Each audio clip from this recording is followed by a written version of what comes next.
think might be, illegal?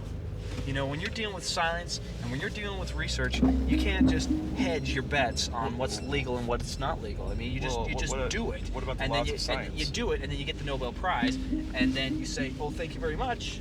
You know, I broke a few laws along the way, but look what I did. I mean, I made a difference in the lives of hundreds of people. I don't want him to actually notice that we're doing this, so... You think he's not going to Let's notice just be this? real careful. Well, if we do this right, he won't notice this. Okay, there he is. Be cool, be cool, be cool, be cool, be cool, be cool, be cool.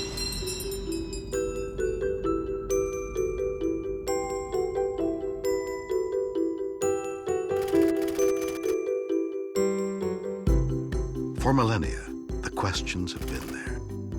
Questions the mind of man has sought to answer from the beginning of time. What are the origins of humanity?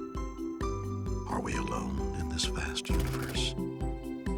And perhaps above all, does he exist? Is there really a Santa Claus? Who is he, this visitor in the night with a penchant for milk and cookies? He's like big guy. It has a beard and a red nose. He has a red suit, he has black boots, he has a white beard, and he has a red and white hat. I think Santa's about 77 years old. I know he's real because I heard his footsteps when I was sleeping. Are you sure about that? Yes. One of his reindeers has a red nose. I just really believe in him. For centuries, there have been millions of claims of a jolly, overweight man delivering gifts to believers around the world. This visitor is known by many names: Kris Kringle, Father Christmas, St. Nicholas, Black Pete, and to most, Santa Claus. Does this bringer of gifts actually exist? No man has ever dared to prove his existence. No man. Until now. Well, I'm not saying that Santa, exists. I'm not saying he does exist, but I'm also not saying that he doesn't exist.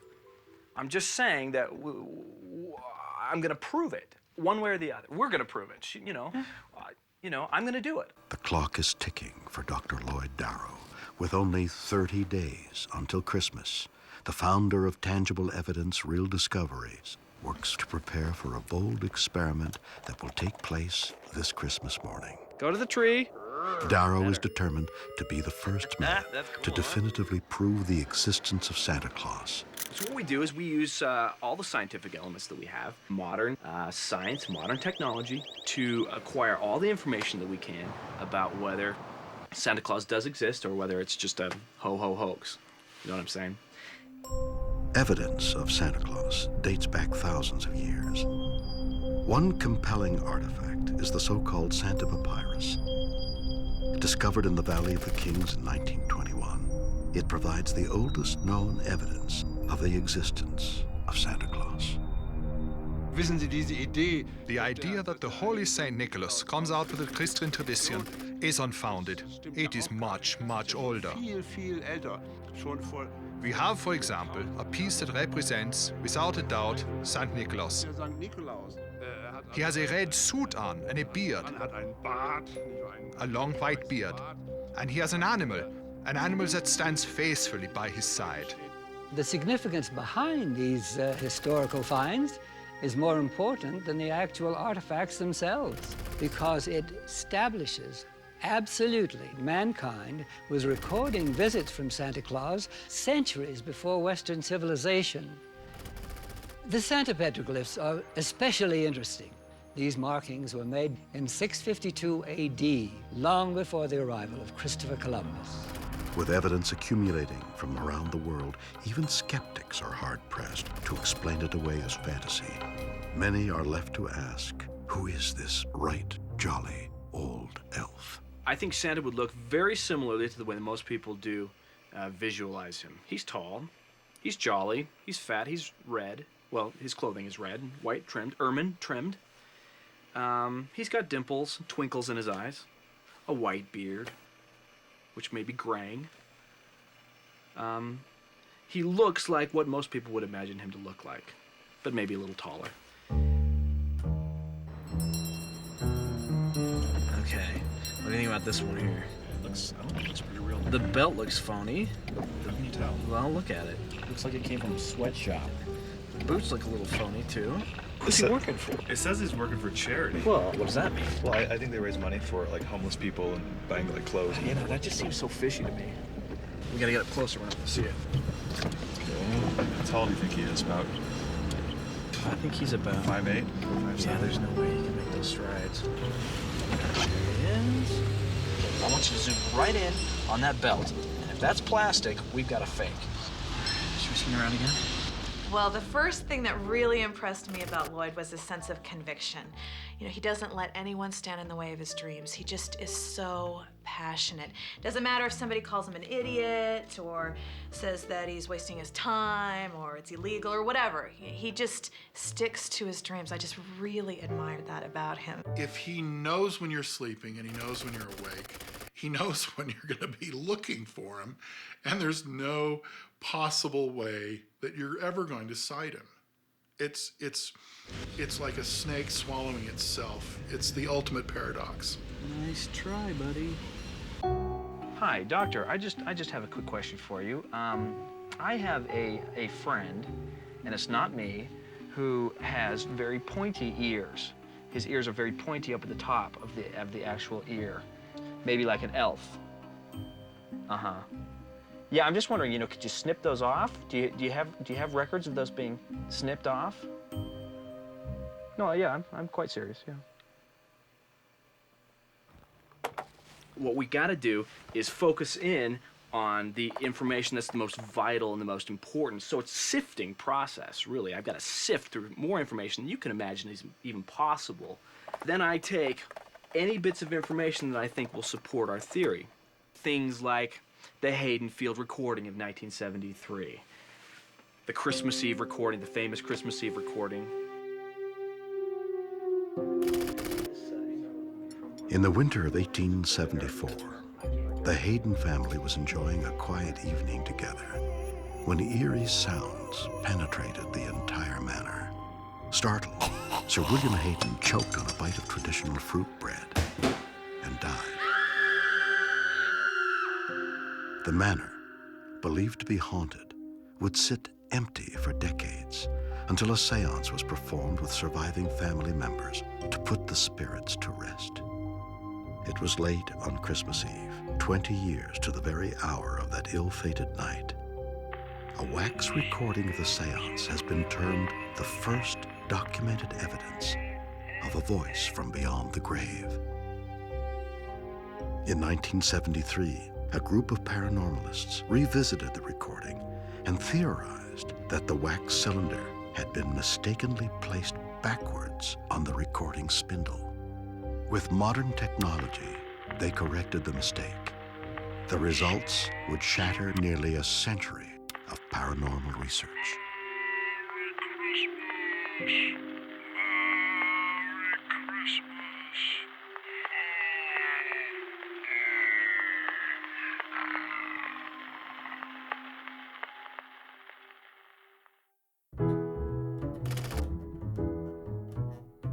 So how does such a big man fit down the chimney?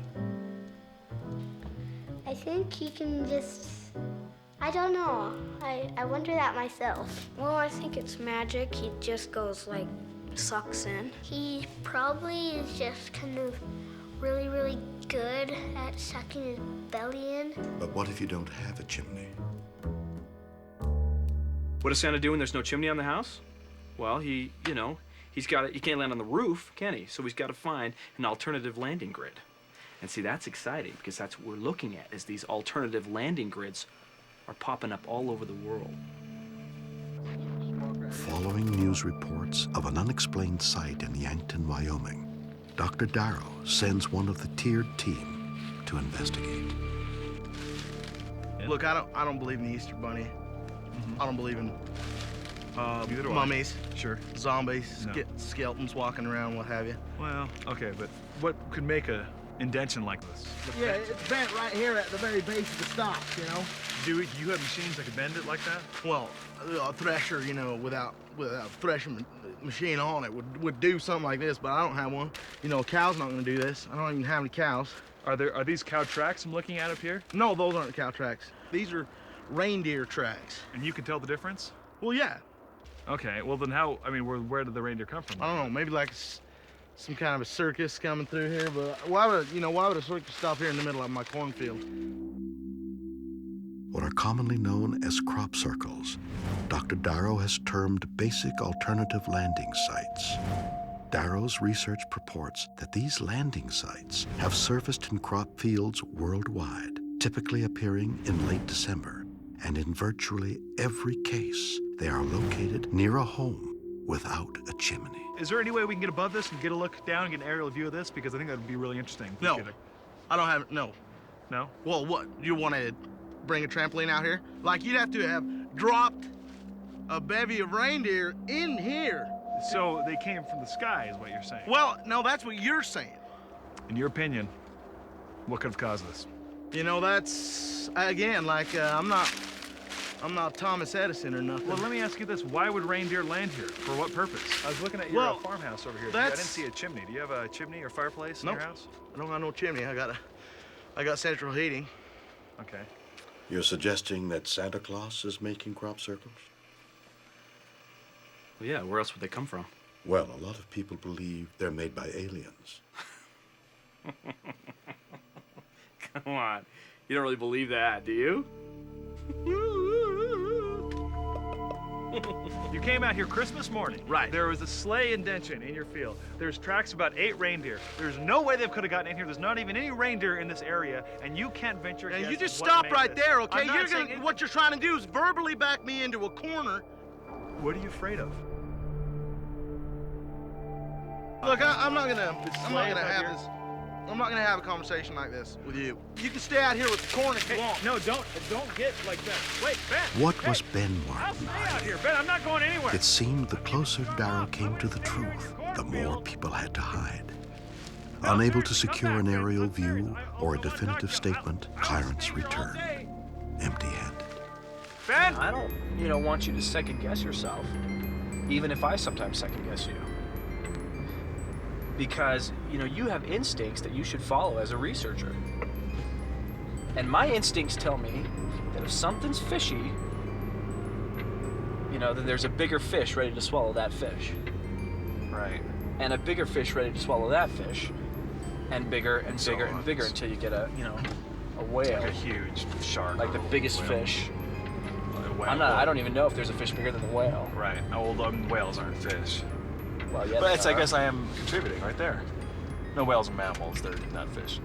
They're not mammals. Whales aren't mammals. That's ridiculous. Okay. Okay. That's good. And I think it's his turn. Whatever he's looking He's at. kind of... He turns and An animal notices wouldn't him. do that. I mean, would it? I mean, that's not a seal. Perhaps the most compelling evidence of Santa Claus is a sighting that took place in 1949. Two polar explorers, Aaron Garner and Robert Walters, were attempting to reach the North Pole. While traversing the tundra, Garner spotted something in his peripheral vision. Walters and Garner both turned to see what looked like some sort of animal moving in the distance. They quickly realized this animal was walking on 2 legs and was wearing trousers. He looks scared. Well, yeah, you would be. And there it is right there. Do you see that? Yeah, yeah. And what do you have there? Like a bear walking. That's not a bear. Does a bear walk on 2 legs? Is a bear bipedal? Sometimes. No, Sometimes. no, I'm gonna get in closer. No, you take a look. I'm seeing a red coat and I'm seeing fur trim, and I don't know. Well, it's black and call me white. crazy, but okay, definitely bipedal. Yeah, oh yeah. Yeah, he's walking on 2 legs. Not an animal, and it is a human because he's wearing boots. The remaining 932 frames of this film are some of the most viable evidence of Santa's existence. Unfortunately for Garner and Walters, this expedition would be their last. 3 days after they shot this film, they disappeared, never to be seen again. Nearly 40 years later, a search party discovered a frozen camera and Garner's tattered journal. This was no animal. This was a man with a white beard. He looked like my Uncle Louis, except he wore a hat and a shirt. Upon viewing the Garner footage, Darrow was able to obtain actual photos of Garner's Uncle Louis Corky McTierney. This is a big, tall, imposing, large, jolly person, you know, who looks like, you know, he might laugh in spite of himself. You know, that's what we're looking at. This guy could be just some guy in a red suit out somewhere. I mean, it's ridiculous. It's the classic example of pseudoscience. It's propaganda posing as serious scientific study. I mean, no one's going to take this seriously with any credentials. I certainly don't. I can't imagine anyone in the world who would give this any credence. Give me a Santa Claus look, more of a Santa Claus look on your face. Oh, that's like Blackbeard's ghost. Come here. So, how many members are in your organization? There's a lot of supporters in our organization, but as far as tangible, literal members of the organization, there's 2 of us. Think about this, just like, because what you're doing right now is like, we're trying to see if that footage could have been in any way tampered with or faked. From what I've seen here, it looks to be pretty feasible that somebody could take 4.5-foot strides. You know, part of the reason why I wanted to use Clarence is because he's so lanky and tall like that. He's got these big, long legs. And, you know, I knew that eventually I was going to have to recreate this footage. And I knew that... You okay? He trips a lot. My intern's name is Clarence, and Clarence sort of entered my life and the life of Taird about a year ago. Doing something like this does take around-the-clock efforts. And having that person there is very valuable to me. And he pretty much does whatever I ask him to do. We need to get all the tools and everything needs to pop right in these little holes. So once you've done that, part of you being tall means you should be able to make a good long stretch in your legs. Okay, yeah. I'm not being critical, I'm just saying that that's what we need. Going to college and being in my 3rd year, I have a lot of time to be on the internet, and I'm kind of a surfer, you know, but I've always been a big fan of Santa Claus and aliens and, you know, Boy Scouts and just all kinds of stuff. And that's when I came across terd.org. I mean, it's within a week, it was my homepage. It was just fascinating. And I assumed a whole group of people ran the site. Hey, What's up, Claire? Not much, Matt. Movie? Thanks. No, A movie. Movie. This might seem a little weird, but I'm gonna pivot, and I want you to line your body up right exactly with mine. Can you do that? Get right in there. No, closer. All right, I know this feels funny, but this is science. Okay. Got that? All right. Lloyd gave me the idea for, hey, would you consider becoming my intern? It's like, yeah. You actually receive college credit for this? Turns out College of the Canyons, they don't really acknowledge this as an actual internship. So I don't get credit. Those are my chips, man. Thanks a lot. Is there anything I can do, Lloyd? Lloyd gave me a chance to have some real life experience away from the storm. See any elves today? And you can't put you're not going to put a value on that. I mean, not that I don't like living in the dorms, just that I don't know if necessarily if this is. Hey, Dad, can you go play catch? What? Can you go play catch?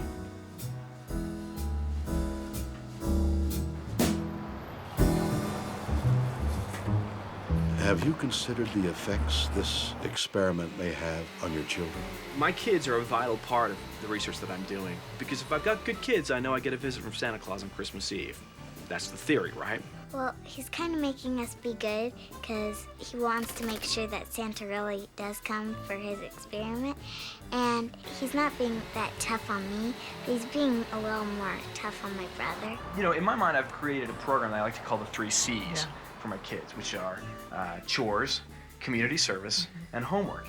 And you know, and I've been following up with their teachers and some of their community leaders and you know, some peers, and you know, I want to make sure that these are going to be good kids. We have to be good. We have to help people cross the street and all sorts of weird things. We're just doing the best that we can to make sure that the kids are maintaining a certain standard. You know, because if we know our kids are good, it's a high standard. It's a well, you know, it's doable. It's not like it's not doable. But it's a very high standard. Sure, but we want to make sure at the end of the year that these kids are good, because if we have good kids, then we get presents. That's the way it works. A good child gets a good present from Santa. A bad child gets nothing. You know, don't quote me, but I think we're gonna see a pretty good visit from St. Nick this year. I really do.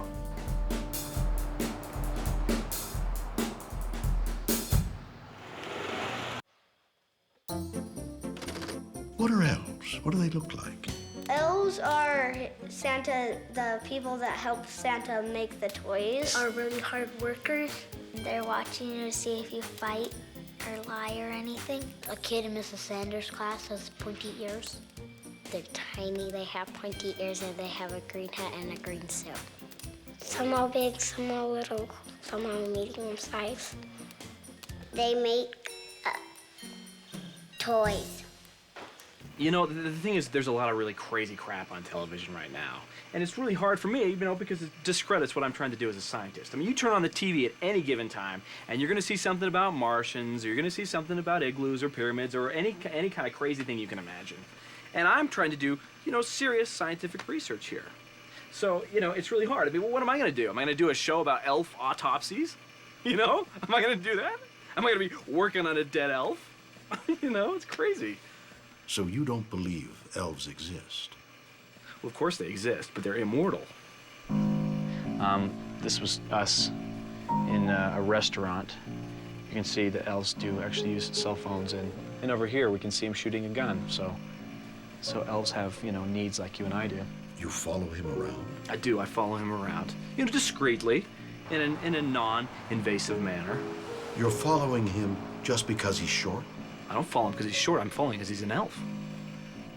And you don't see a problem with that? No, I don't. I think to be thinking that there are people all around, little people taking notes, little people taking photographs, looking at you to see if you've been good or bad or whatever. I think it's an unhealthy way to be.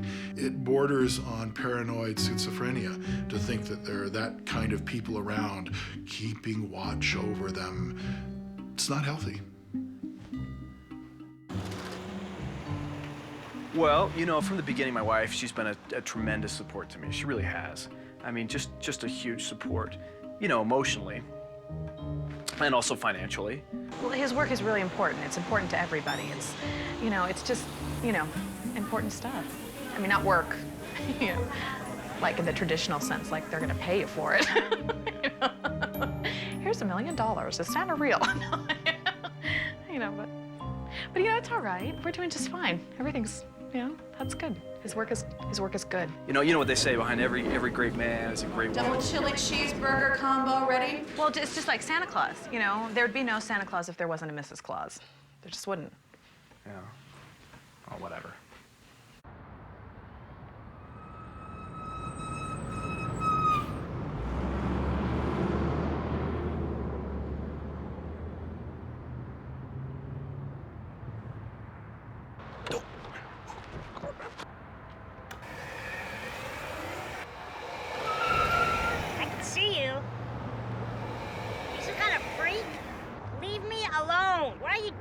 I'm not an elf.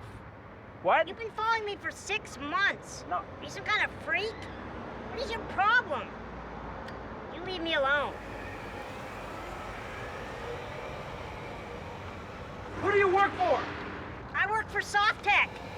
I'm a computer programmer. Do you want to fight? Is that it? Do you want a piece of me?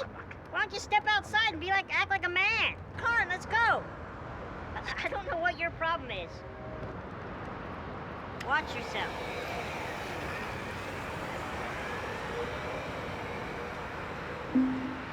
So what is it that drives Lloyd Darrow? You know, you might as well ask me what drives people like Einstein or like, you know, Alex Trebek. I mean, these guys are they're at the top of their game. You know, like if I knew what drove them, I'd be them.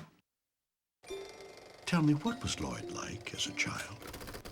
Oh, he was just darling. As a 5-year-old, he was interested in everything. He was very curious. He would love to help me make cookies, particularly get his hands full of butter to butter the pans. Well, he was a real good kid. I mean, I think I was a real curious kid. I liked to learn. I liked to play. I had, you know, a good family. I had some good parents. You know, my mom, she was always very warm, very loving, and very supportive. And I mean, yes, he was a good kid, nice kid, but you know, he was, when you say helped you with the making cookies, well, then he'd go out and spread butter all over the living room walls. You know, I don't think he ever wanted to go out and play ball with me. He never wanted to, you know, go to a game with me. And, you know, and I like to go to the ball game. And you know, as a kid, I wasn't really that active physically. I wasn't real great at sports. I'm not a good, you know, athlete. I'm not a good thrower. But not all little boys like sports. Well, I know.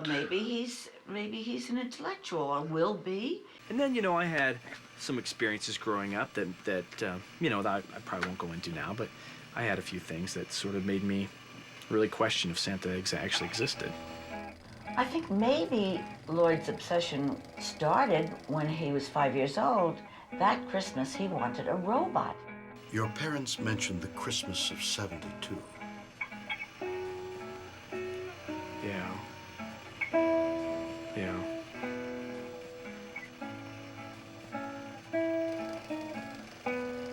I was expecting one thing, and I got something else. He was devastated. I know. Never seen him so heartbroken. Well, I know, but you know, I mean, he was 5 years old, and we couldn't afford the robot, and so we got him the sweater, and you know, he's got to grow up and get over it and get a life about these things.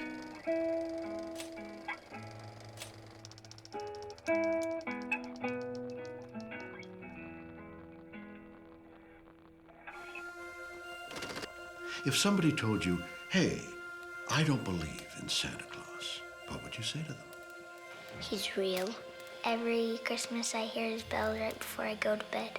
I saw the sled with the lights tracing it, and then I saw a big bag. And I heard reindeer on the top of my grandma's roof. I heard this little kind of jingle kind of thing. 2 feet hit the ground, and then another 2, and then another 2, and then another 2, and then another 2, and then another 2. It was last December in my home country when I saw it. I saw it, a ray of sunshine, fall upon a tree. There was this cloud cover away thousands of feet up. In recent years, a phenomenon has emerged that even skeptics have difficulty explaining. It's what Dr. Darrow refers to as ground-to-air Santa sightings. And then I saw this creature, and I saw this long neck.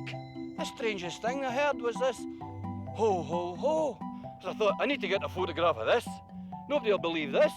In the sky, a man flying, attached to 8 magical flying animals. They were like a big, beautiful, scrumptious dog with horns on their heads. They looked so majestic and delicious. What would be my surprise but to see the face of Santa Claus reflected into the tree? His face was so sad, and I asked myself, why would he be so sad? And that's when I realized why he was crying. The reason was that the children and the grown-ups, none of us believe in him. In these times that we live, we should believe in him, in Santa Claus. So, have you ever seen Santa? No, I've never seen Santa, but, you know, I've never seen gravity either, but I know it exists, right? I mean, watch. There you go. I mean, Santa has been seen simultaneously by millions of people in hundreds of cultures all over the world. Do you think all these people just got together 500 years ago and decided, hey, let's dupe everyone, let's keep this lie going, and let's perpetuate it throughout, you know, centuries of time? I mean, that's pretty naive to think that way. So no, I haven't seen Santa Claus. I haven't been to the North Pole. I haven't, you know, visited his workshop. But that doesn't mean anything, right? You don't have to see something to believe it. That's just not the way it works. And that's not the way science works, I think. You believe in things you can't necessarily see. And I'm a scientist. That's right. So, how has your research been received in the scientific community? In the scientific community, TIRT has been looked on very favorably. People are excited about the research that we're doing. They may not understand everything that we're doing, but they're definitely supporting us. Yeah, no problem. Wait a minute. Lloyd Darrow? Yeah. The Lloyd Darrow Santa Claus theorist? Mike Chikaracki, I am a fan. No kidding, no oh way. my gosh. I mean, I have read everything that you have ever put out. Your article in the Leader about the whole Lapland theories. You read that? The temperature You read changing. that? Oh. No way. I live by it. Mike, I mean, it is amazing. Your Wow, Santa that's Claus great. thoughts are, I am right there Well, with I'm you. interested in it. It's just nice just to meet a believer. Absolutely, I agree. It's so nice to meet somebody. Yeah, that's well, interested I mean, in the because same you, thing. I mean, you know that they're watching us, right? That's good. Yeah, Santa Claus? Yeah. Yeah. Yeah. Yeah, Santa. Yeah. It's got the naughty list and the good list. Yeah. Oh, yeah. No, you know. I mean, you know Santa Claus is an anagram for Ansa-Ecla, which is, of course, the ninth planet from Mars. And they will do anything to... Salt. Okay. It's good just to put salt around where you sleep.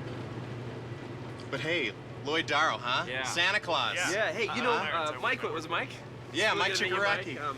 You know. Nice to meet you. Hey, we should do dinner, huh? Okay, yeah. Let's well, do. Yeah, I you know guess. what? Do you need my number?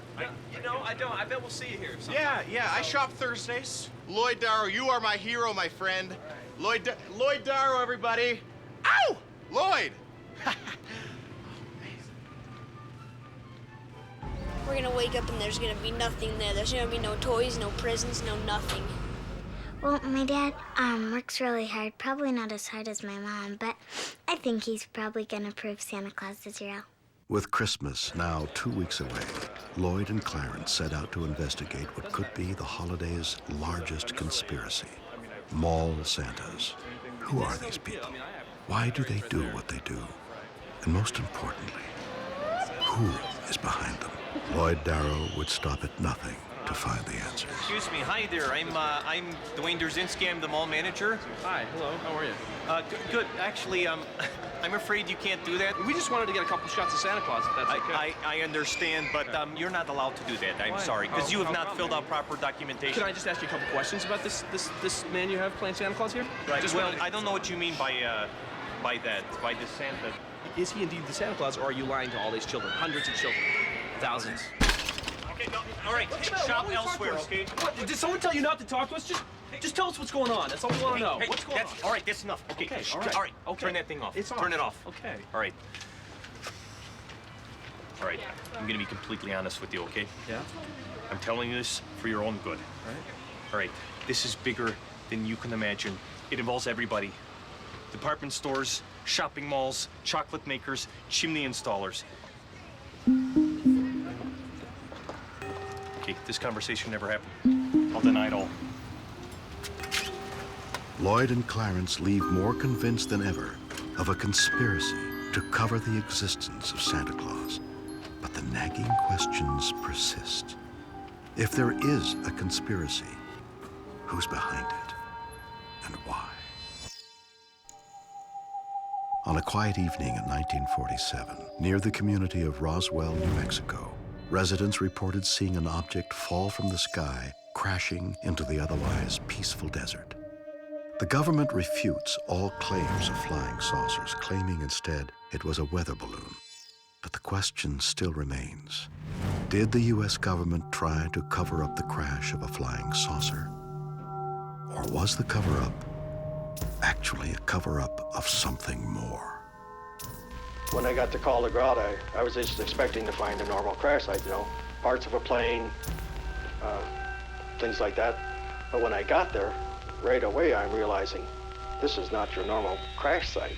If you can imagine a trench from up the ridgeline a little bit, down this way about 100 yards, widening to this point. This is the debris field. This is where the pieces of strange metal, the artifacts were recovered. It's kind of electric. You can feel it. Something landed or crashed here. Most people believe that's a UFO. Exactly what the government wants everyone to believe. I see some, looks like jingle bells. I see, looks like parts of melted candy cane. Looks like a burnt Monopoly game. Like there's been toys that were with the vehicle and it crashed with it. And I'm looking around and I see this, looks like a toy ray gun. And right away I'm thinking, if this is an alien crash site, what would aliens be doing with toy ray guns? They've got the real thing. My father brought home this piece. he found from the site was a jingle bell. We actually rang it a few times before this man appeared at our door. He was a government official, and he confiscated the jingle bell. And he took the stick out of his pocket and started hitting his hand, and he said, "This is not a jingle bell, it's a piece from a weather balloon." I know what I saw, and that was a jingle bell. Right away, everything became classified. As soon as they realized it wasn't a typical crash site, and they told me right away, they said, "You will not discuss this with anyone." Why would the government want to cover up the capturing of Kris Kringle's sleigh? Think of the technology. What if the government had uninhibited access to every home in the world? They would be welcomed with open arms, milk and cookies, free to leave behind any tracking devices, listening devices they wanted to. While everyone was busy thinking about this speculated UFO, they were missing the real point. A truth much darker and more sinister than anyone could expect. They found bodies at the site. This much we know. Those weren't aliens. They were elves. Santa's little helpers. Perhaps his helpers were testing some new design for a sleigh. Anyone can speculate, but you can be sure there was a tragedy that happened here.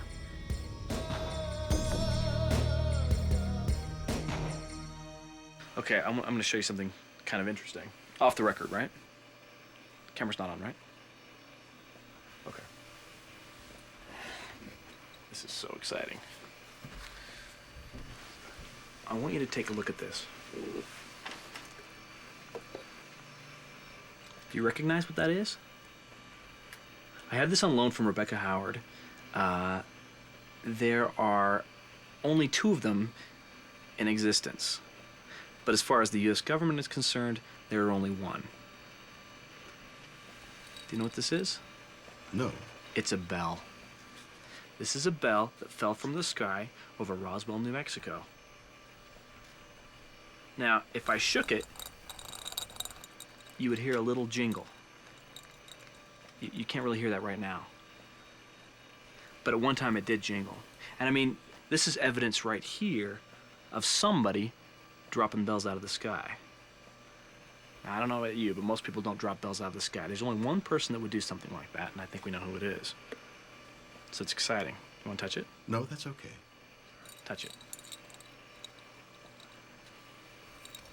Not real hard like that.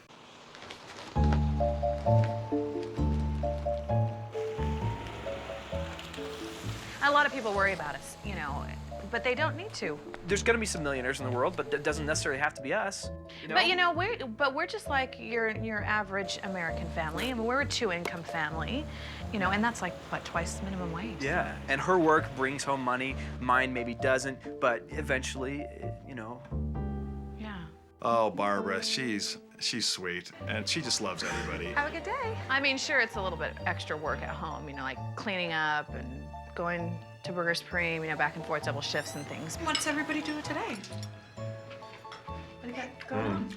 I got a schedule like you can't believe. My wife's been so supportive to me. She understands the implications of being married to a scientist. She understands that there's some give and take and there's some sacrifice. You know, mostly she has to sacrifice. It's great. Thanks. I don't do dishes or mow the lawn or anything, but I'm helping in my own way, you know, and I think Barb really appreciates that. Clarence is an important part in Lloyd's research and in Lloyd's life. Maybe I should be jealous.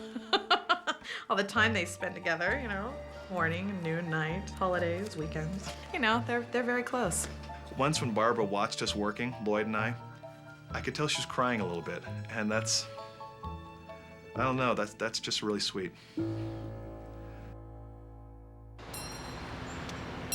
We're just gonna have to wait for him to come out tonight. We're gonna have to sit here and wait till he comes out. And then what? Then we talk to him. I'm just afraid he might be hostile. That's what I'm afraid of too. A lot of these Santa Clauses are really hostile. How many of you confronted? Well, I mean, that's just what I've heard, you know, like I haven't necessarily talked to any of them, but from what I've read, Santa Clauses can be very hostile if they're fake. If this guy is not the real Santa Claus, and he's not really working for a charity, what's going on? I mean, who, you know, what does that mean? I don't know. There's a boy that has a pink jacket on. So what do you want for Christmas? What do I want for Christmas? I just want my dad to be regular and stop this Santa business. Your dad's dumb. I think the kids are really supportive, you know? It's hard, though, on little kids, though, especially Keith, don't you think? Well, Keith, you know, that's his age. It's that age. But that's his age. You know, I think Keith, you know, behind everything else, is, he supports me. He supports what I'm doing.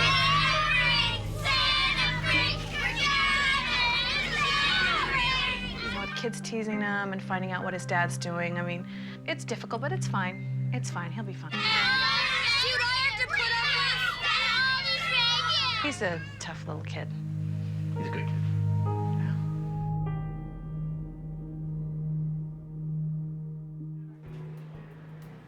Okay, so I'm seeing this Santa Claus here tomorrow, so I don't think we need to worry about that. But this one here, I don't know what to think about that. I couldn't even tell if it was a Santa Claus.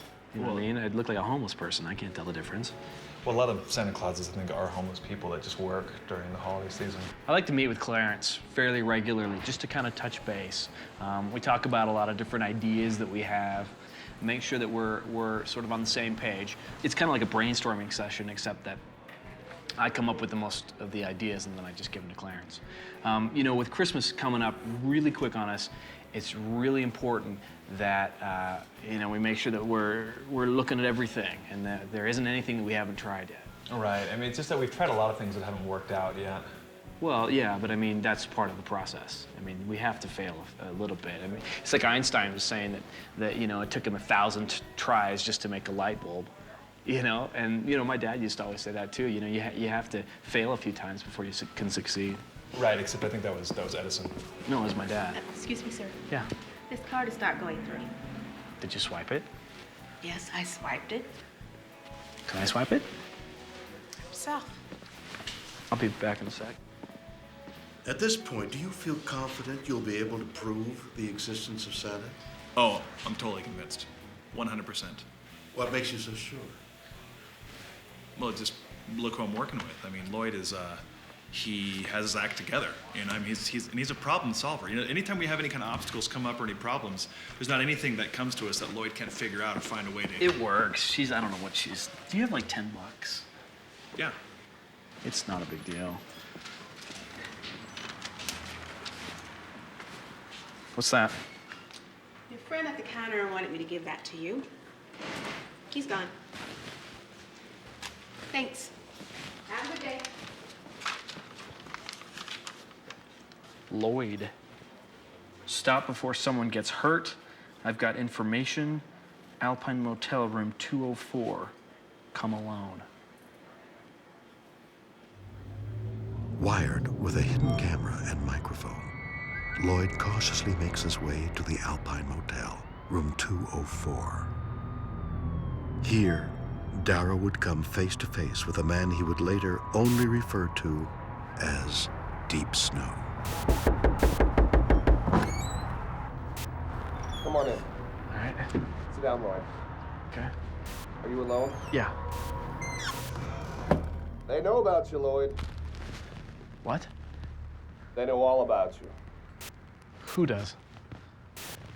Between Thanksgiving and New Year's Day every year, America makes over half its gross national product. Do you know why? Christmas? Christmas, Lloyd. Parents buying presents for their kids. What would happen if parents suddenly found out that Santa Claus was real? They'd stop buying presents. The American economy would collapse. They know all about you, Lloyd. They know about Barbara. They know about Keith, about Kylie. Who knows about? About me. Who are you talking about? They knew I was sitting here with you right now. Just stop looking for them before it's too late. Just give up. Okay, I should go. You don't have to. You want to stay here and watch a movie? No, I should go. I've got kettle corn. Was this man FBI? CIA? We may never know. For Darrow, the conspiracy was leading him back to the one place that might hold the answers. You know, I just want to figure out what's behind all Sure. this. No, absolutely. So I'll be asking them questions then too? No, I'll ask questions, and you will provide support to the questions.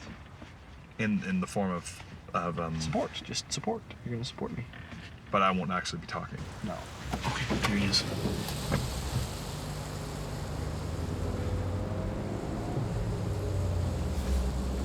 What if he's hostile?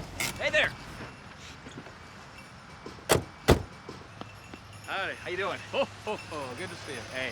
Merry Christmas. Merry Christmas. Hey, I'm just wondering if we can ask you a couple questions. We're doing some research. Well, Santa's got to get back to the sleigh. Yeah, it's a long ways. Got to get there. Hey, so you're the real Santa, right? Yeah, I wouldn't spend all time out here talking to little kids if I wasn't. Yeah, so you're the real Santa. Because if you weren't, you know, you'd be lying to people. You'd be lying to hundreds of thousands of children all over the world, right? So you'd be lying.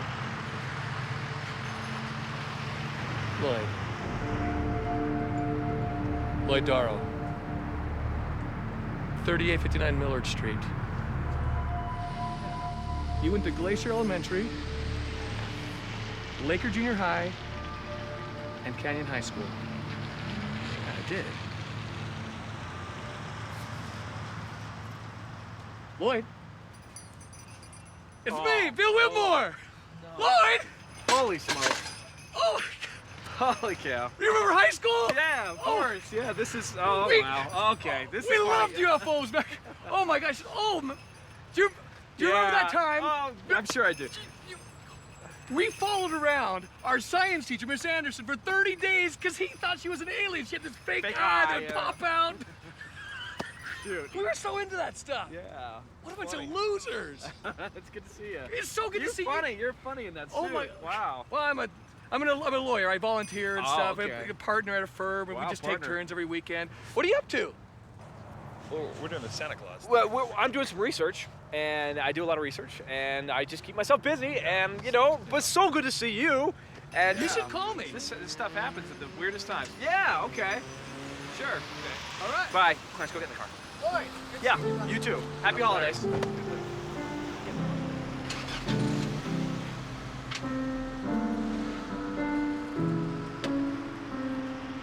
He's a lawyer. Yeah, he's a lawyer. Wow, That's what we need. One more lawyer, huh? Yeah. I mean, he's like, I'm just joking. Lawyers are great. Yeah, he's a partner. That's impressive. Yeah, what does that mean, partner? I think it means he's really good at what he does and really successful.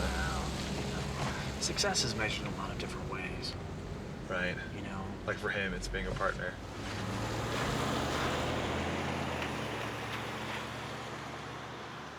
So what's the story? How did the two of you meet?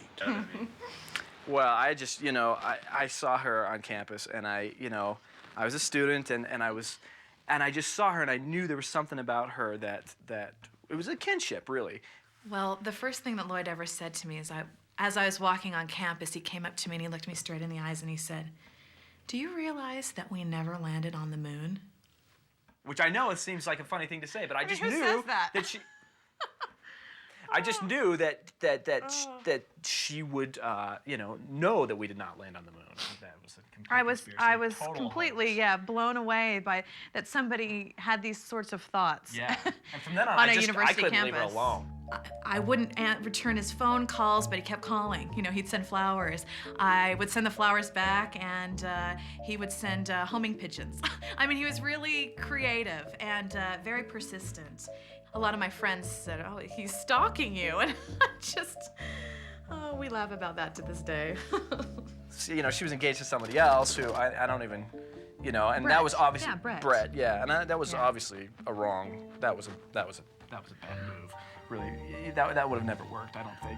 Brett was the best man at our wedding because Lloyd's brother had to work. And ever since then, you know, my parents will still give him Christmas cards, and they talk probably about once a month just to keep up on each other's lives. And they actually just got back from a cruise together. I think that's neat that you can maintain relationships over such a long time. He's a surgeon now. Yeah. He invented the artificial heart.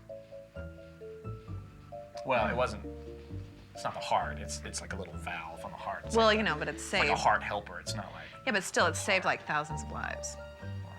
I mean, but that's just, you know, that's materialism, really. That's not what's important. That's just money. I mean, you know, what I'm doing, I think, is important.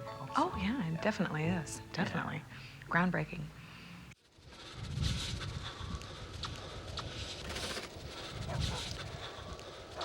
You know, I'm not exactly the kind of guy that ever got picked first at anything. You know, I was never the kid who got good grades, you know, or I never had a teacher tell me I was smart, you know.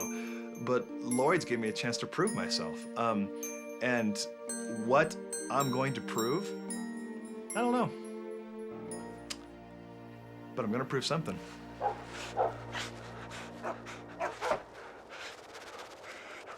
Okay, just answer me this one question.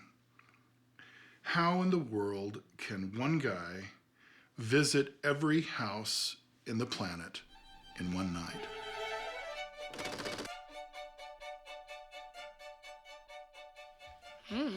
He hurries and goes, and he'll probably just like take his cookies with him. It's like he's just got 1 hour every time zone. Some big fat guy can't go all the way around the world in a night. See, that question comes up all the time and it drives me crazy. The answer to it is ridiculously simple. First of all, you look at the gross demographic national average of how many children are in each household. That includes houses with no children, and that gives us a data of about 1.5. We've got numbers right here to prove it. We adjust that upward to include Catholics and other denominations that seem to have a lot of children. You know, and then we adjust that downward to reflect those Catholics and Christian homes, because we're basically looking at children who live in Christian homes. If we look at that, we've got the numbers right there. We look at we determine each standard deviation from the median, how many spaces apart. We look at targeting samples, we look at targeting errors, we look at measurement errors, we look at response areas. We use an RDD, which is a random digit dialer, and we distribute that integrally, and that's going to include all the one-children homes throughout the world. And one-children homes, you know, they're all over the place, and as we all know, one-children families, those kids tend to be, you know, pretty spoiled and disproportionately inclined to be naughty, so we include them, but we also give them a 50-50 chance of getting a visit on Christmas. If we've got that, then that cuts off half of Santa's delivery schedule right there. So it's so easy. It makes perfect sense.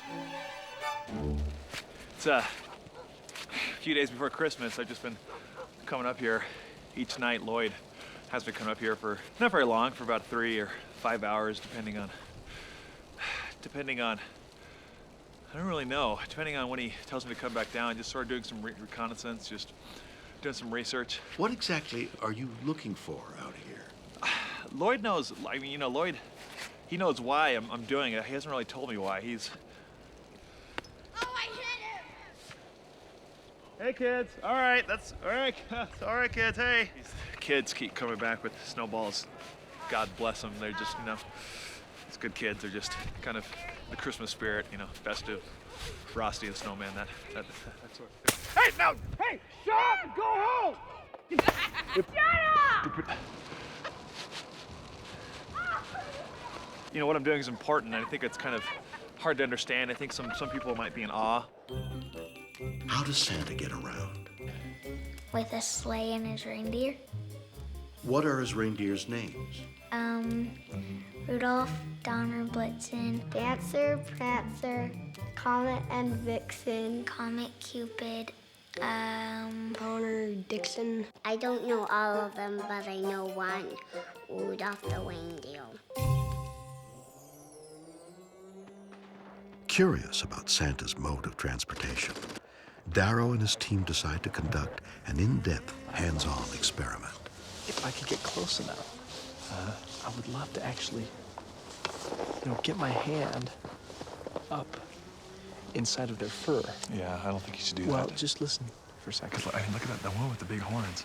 He's been looking right at me for like the past 3 minutes. I know, but you know, all we have to do is get right up to them slowly. Maybe we could bring some grass, you know, like we come in peace.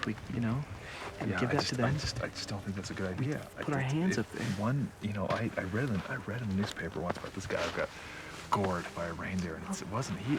Clarence, you can't believe everything you read in the newspaper. Sie haben von der Sphinx You've gehört. certainly heard of the Sphinx that stands near Cairo by the pyramids, right? Today she looks much different than she did many thousands of years ago. Also aus dem alten Ägypten. Und hier haben wir But one could well imagine that she looked like this then. Die Sphinx war, also wir wissen nicht ganz genau. That she looked very similar to a reindeer. Schauen Sie, sie schaut so ein bisschen nach Look, she gazes slightly upward. Wartet wahrscheinlich. She waits perhaps the advent of the holy Saint Nicholas, who descends with his reindeer. Okay, Clarence, they're gonna be more scared of you than they are of me because you're tall. Remember that reindeer can run up to 15 to 20 miles per hour. There's no way I could run that fast. I could run 6 miles an hour tops. The fascinating thing about reindeer is that they're able to trap air inside of their fur. And that's what keeps them so well insulated. But that air also creates a buoyancy so they can float. What does that tell you? It makes them buoyant so they can be good swimmers. Right, what else could they be doing? Floating. What's another word for floating? Well, like soaring. Like flying is basically what I'm Flying, asking. yeah. I wanted to bring Clarence up here to show him that reindeer do exist and that they are actually native to North America. A lot of people don't recognize that. And I also wanted to check and see if we could get the same vibratory waves from these reindeer as we do from some of the animals that are domestic to polar ice caps. In all of my research and all my studies of reindeer like this, I have never seen them actually interact with each other. I mean, really, they're nuzzling each other. They're creating a very, familial atmosphere. And it's fascinating. What are you gentlemen doing? Oh, we're just doing a study of the reindeer. They're not reindeer, they're elk.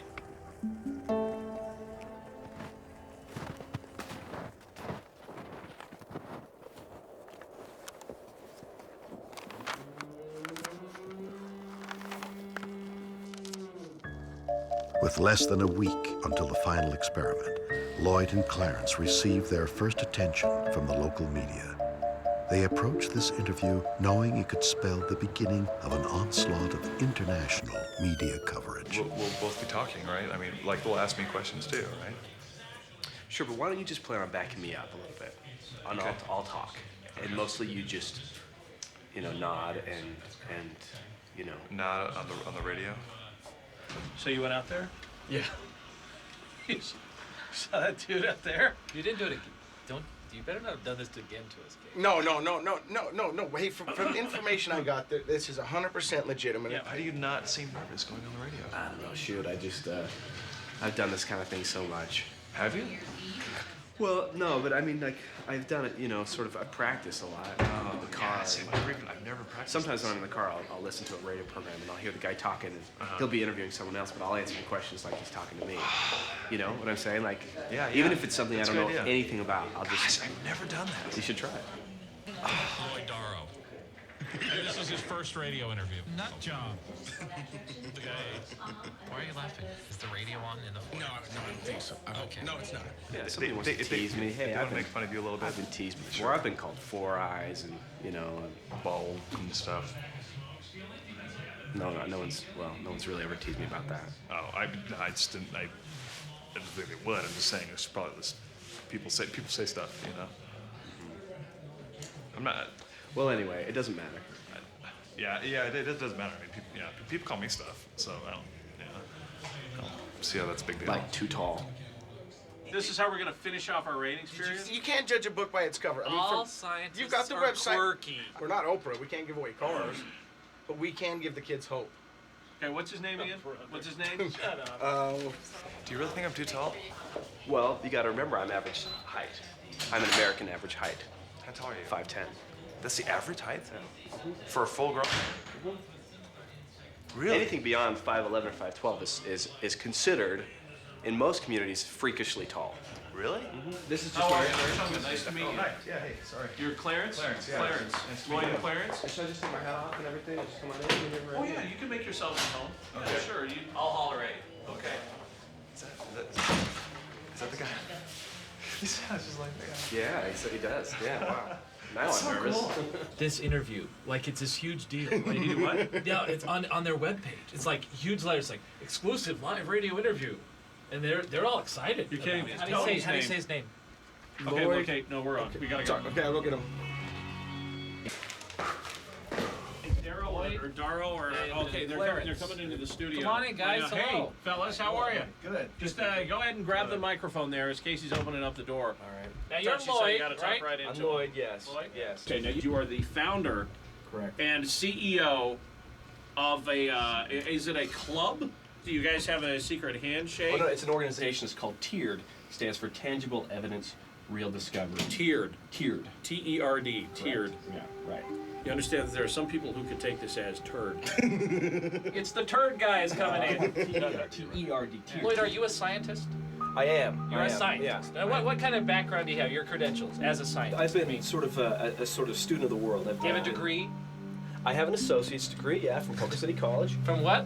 Polka City College, that's in Ohio. In Ohio. Now you guys are you're on this quest to kind of gain credible evidence. Tell us. Let's hear about the evidence. This is interesting. Well, what's fascinating is what we're Footage of Santa. Correct. Okay, now I have this. Please, I mean no offense, with all due respect. You understand? Explorers disappeared. They were gone. They Never saw them again. Yeah. I mean, that's where my confusion lies. My question is, if you see somebody It walking, just seems a little odd because the footage that we've seen, he's just. What's your name again? It's Lloyd. Lloyd. Darrow. Okay, Lloyd Darrow. How are you going to present this to the American people? Yeah, I have. Yes. Now, does Santa come to your house every year? Have you showed this? Have you showed this to your other turds? Wish you the best of luck. Absolutely. Thanks for coming in. Have a Merry Christmas, and we'll. Casey will escort you out. Yeah. Follow me. Good to see you guys. Lloyd Darrow. Close the door there, babe.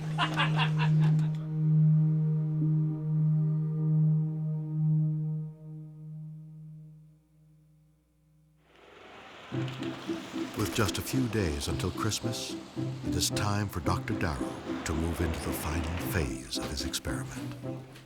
I have gone through my house and I have cleansed it of anything that could even suggest a Christmas present. I mean, there's no wrapping paper, there's no toys, there's no ribbons, there's no presents, there's nothing. There's nada. There's zilch.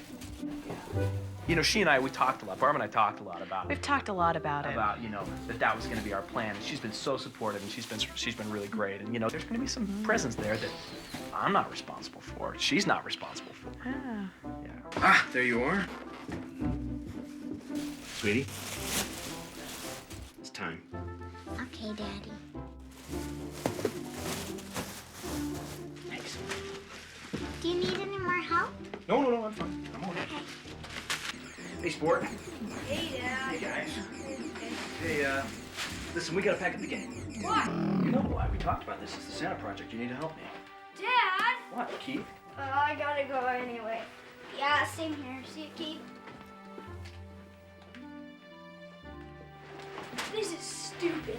You're stupid. I hate you. He doesn't mean it. I mean it.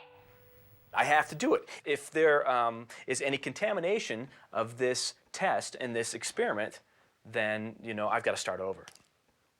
And I'm not going to do that. I'm not going to chance that. So there's nothing in this house that even looks like a Christmas present, which is exciting, I think. Yeah. All right. Who exactly is Mrs. Claus? Santa's wife is really supportive to him, and I think she's really pretty too. I think Santa's wife is really nice and kind of fat also. She's fat. Yeah, Santa does have a wife. There was actually this book where they got married. Her name is, I think, Strawberry Shortcake. I think she sometimes will get mad at him just because he gets so, caught up in his work, and so he doesn't really remember that he has a family and stuff. And so she sometimes gets mad, but I usually think that she is happy to help him. Yeah, you know, my wife, she does. She means well. I know she's trying to do the right thing. It's just that It's just that sometimes I think she forgets how important this is. She forgets the ultimate importance of what I'm doing here, and that's frustrating a little bit because it's not just about my kids. It's about, you know, your kids. It's about kids all over the world. It's my kids and it's your kids. I mean, don't you think that this type of research is important to your kids? I don't have any kids. Well, all right. Imagine someday when you do have kids, and I'm doing this research, don't you think this kind of thing is important to them? My wife and I can't have any kids. Okay, well, imagine that you could have kids. And you came down on Christmas morning, and there were presents under the trees, and there were lights everywhere, and the fire's glowing, and everything's just perfect. And these kids come up to you, and they grab you around the waist, and they look up into your eyes, and they're like, you know, looking right in your eyes and saying, "Dad." And you feel that joy, you know, you feel that true joy that only comes from children, that's irreplaceable. And you know that something incredibly magical and special has just happened because... Actually, you know what? Don't imagine that. Sorry. Hey. Hey, what are you doing here? Just getting the extension cord. Oh, it's not in there. It's in the garage. It's in here. No, it's in the Yeah, it garage. is. It's always in here. See? And what if Santa doesn't come? I'm not saying that I don't believe Lloyd. I mean, I believe in what he's doing, but what if he doesn't?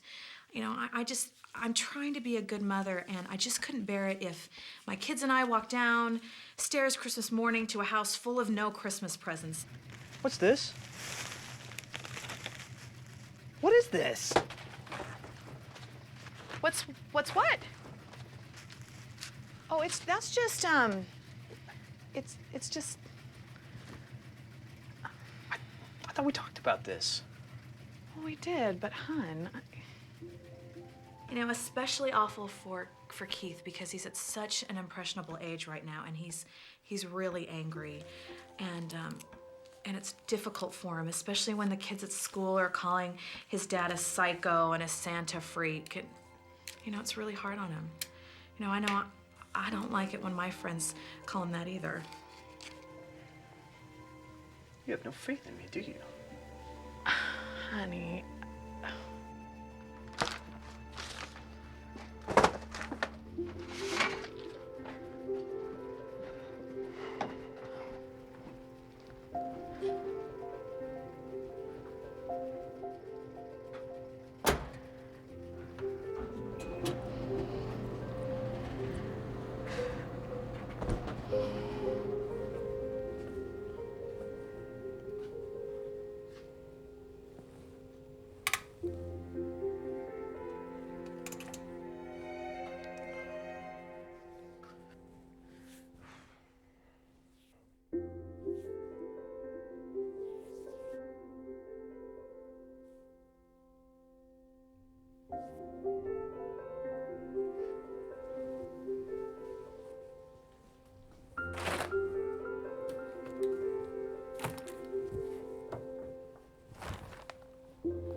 Jolly old Saint Nicholas, lean your ear this way.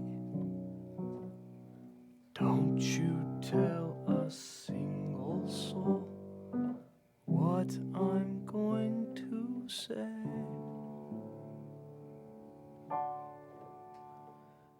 Christmas Eve is coming soon, and you, dear old man, whisper what you'll bring to me. Tell me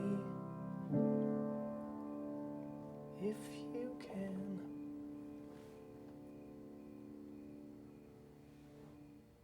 Bobby wants a pair of skates.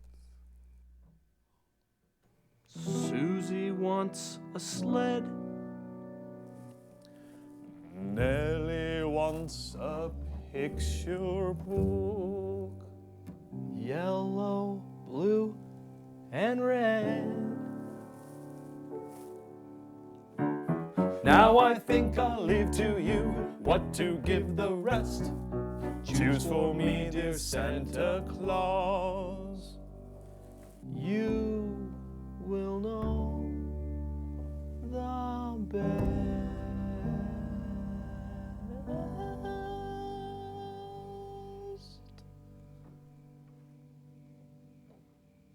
Oh, hey, the TV station just called.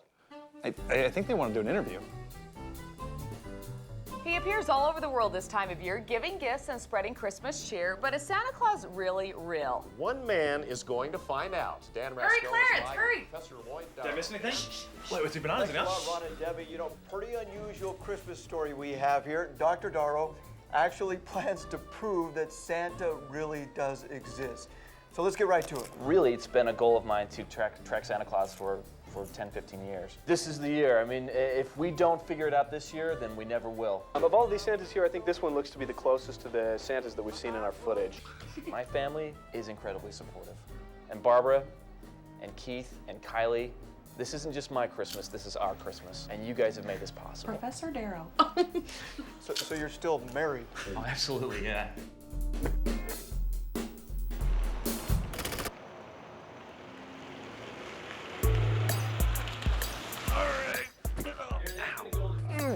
Are you sure you got it? Yeah, it's fine. Are you sure you got it? There you go. Hold it straight. You gotta hold it straight. I'm trying to hold it straight. Okay. This up here. Great. All right. Why don't you come in here? I don't understand where a lot of these wires are going to go, so I'm just going to start plugging them into stuff, okay? Now, don't. Ow. Oh, sorry. Should I not plug that in? Not yet. All right. What we have here now is something that I've been working on for a really long time. I'm very excited. I'm very proud of it. This is the Reindeer 5000, which I think is a very cute name. That's something that Clarence actually came up with. This is kind of momentous. This is sort of like promontory point. We're gonna. This is the joining of the fusion of the power. Okay, ready? And it should be. Wait, push it. It's a little hard. Okay. There we go. It should be on. Hey, there we go. Hear that hum? Okay, that's the Reindeer 5000 in action. It's doing what it's supposed to be doing, which is essentially, like I mentioned before, sensing. Now, what Clarence is going to do, whoa, not a good idea. Sorry. That's all right. Just look, not touch.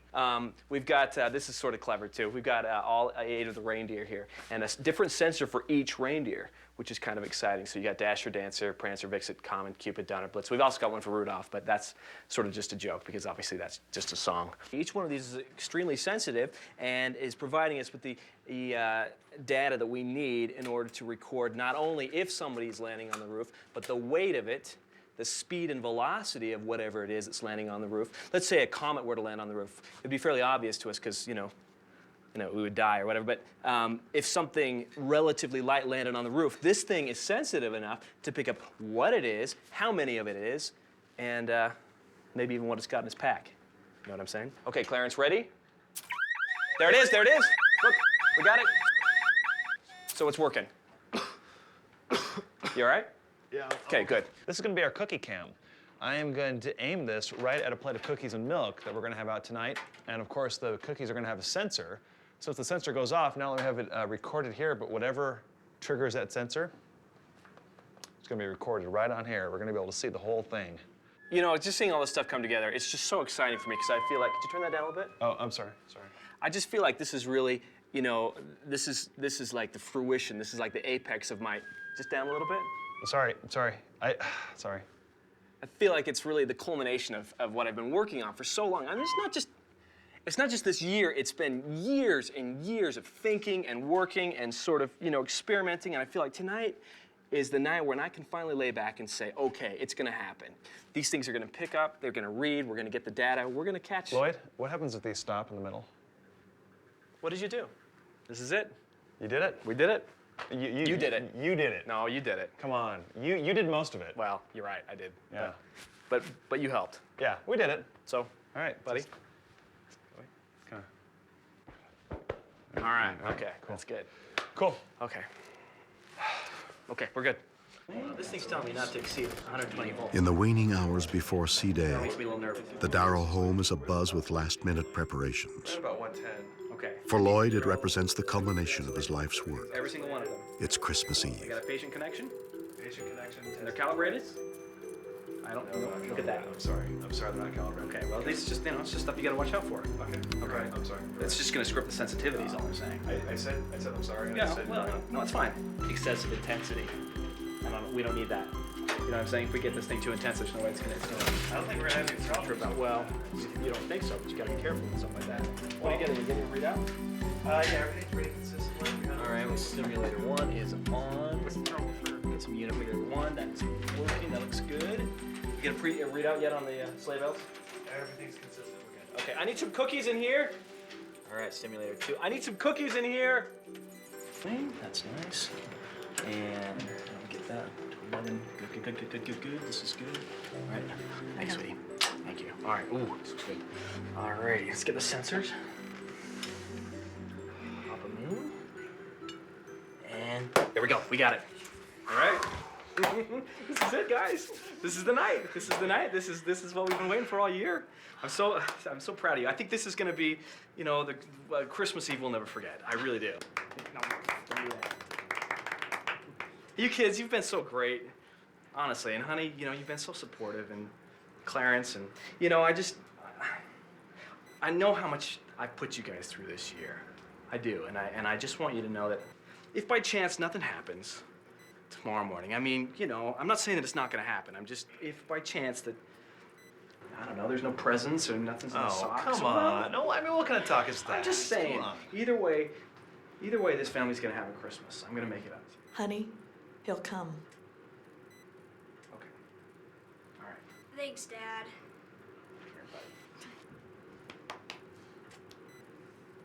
I think we're ready. I think we're ready for bed. We ready for bed? Yeah. All right, let's go. Here we go. Come on. All right. Up.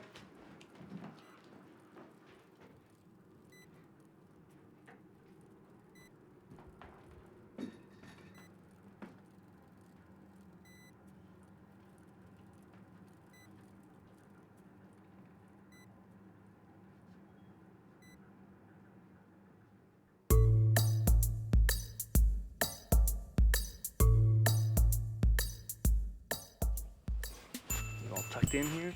Yeah. You got your bear? Yes. Gary Bear eats in the night? Good night. All right, sweetie. Mwah. Love you. My Uncle Clarence. Good night, sweet pea. Hey, Dad. Yeah. I know that Santa Claus is gonna come. Yeah. I know he is too. Well, good night. Good night. Good night, sport. Night, Dad. Merry Christmas. Merry Christmas. Night, kiddo. Night, Clarence. Okay, let's do this. All right. I guess I just don't understand. It's, you know, it's not that I don't trust you. It's not that. It's just that scientifically, I gotta do whatever I gotta do to make sure that none of us can leave tonight. None of us can go downstairs. No, I get that. I just don't understand why Clarence can't sleep in the guest room. Well, that's obvious because if Clarence gets up in the middle of the night and goes down there, then we know there's been a contamination and we can't have that. I mean, we've got to make sure that nobody leaves tonight, and so Clarence has got to stay put, just like you and I have to. You right? Am I right? Yeah, you know, I guess so. All right. Good night, guys. Good night. Good night. You know, guys, I just hope you both know how much you mean to me. I mean, as I lay here on your floor tonight, I just want you to know I'm really grateful for this opportunity. This is just something I never thought would happen to me. Yeah, well, Merry Christmas, Clarence. Merry Christmas, Lloyd. No, and no more talking. Merry Christmas, Barbara. Mm-hmm. I love you guys. We love you too, Clarence.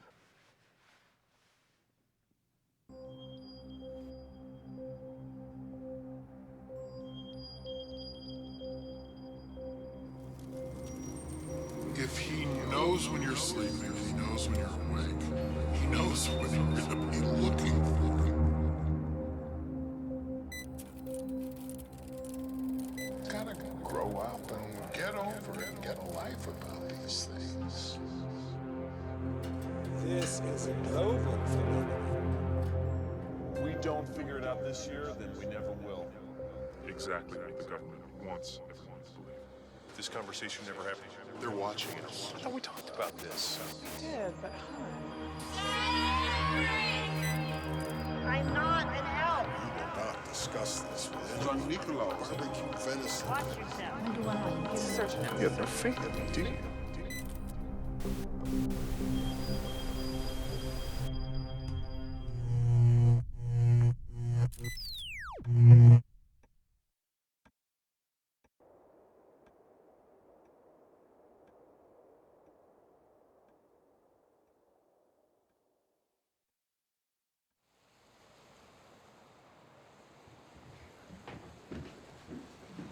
Oh, let's go! Yes.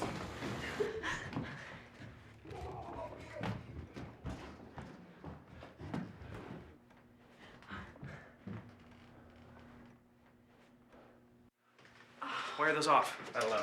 Why are they off? I don't know. Lloyd, I'm so sorry. No. Why are these off? Why are they off? Why are they no power? No, this is no. I'm so That's sorry. it. No, Lloyd. that's it. We're done. It's it. I can't believe it. I cannot believe it. This is crazy. Where'd you get that? Santa.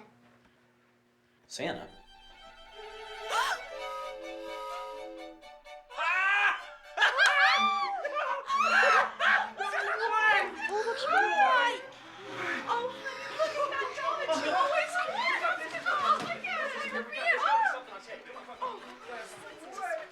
Despite the years of meticulous research and all of his careful preparation, questions still remain. What caused the power outage during the night? Someone was in his home, but who? We've got to have something on this. And what of the Christmas tree and gifts? What could it have been? Whom could it have been? Come on, please have something. I got it. What do you have? I got something. Yeah. What do you have? I don't know. What do you got?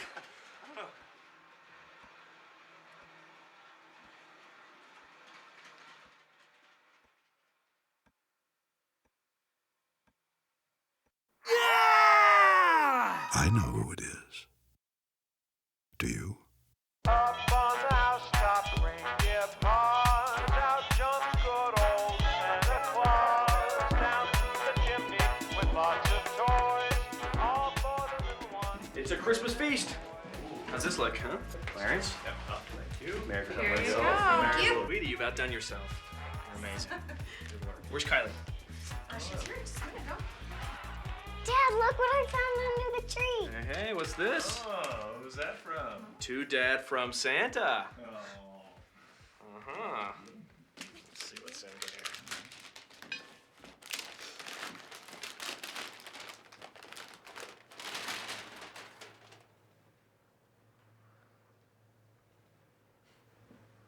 See that?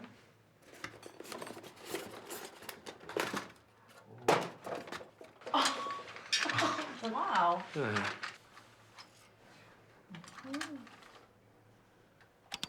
me to your leader. Wow.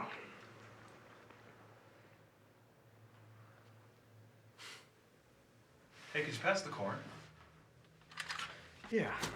Yeah, let's eat. All right, Let's eat.